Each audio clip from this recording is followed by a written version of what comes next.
Watch this.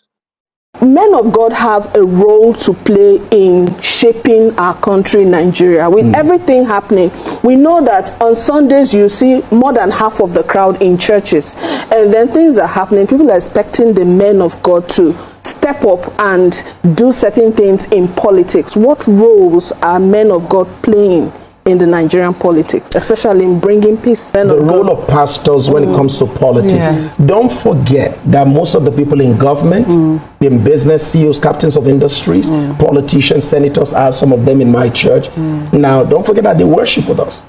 So the decadence in society is a reflection of two things, like priests, like people.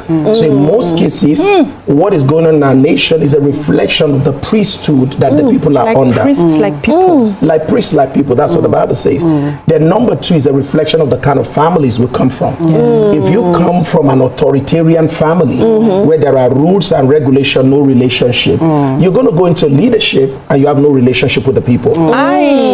If you come from an uninvolved home where there are no rules, no regulation, no relationship, you go into leadership and you have no recourse to rules and regulation. If you come from an indulgent family where it's all about relationship, no rules and regulation, you become a leader who just like romancing with the people, but you're producing no result, giving them money, you compromise all kinds of stuff. So you're a compromising leader. All right? Now, what role should the clergy play?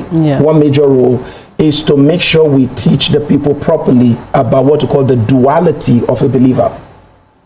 Every believer is both a priest and a king.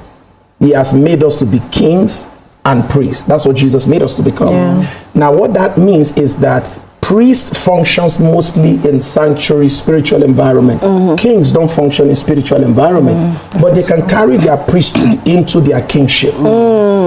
That's why David was able to say, okay, wait, I need to pray. Solomon, when they brought a case to him, he need to rely on God for guidance. Today, we need governors who should not forget that they are priests.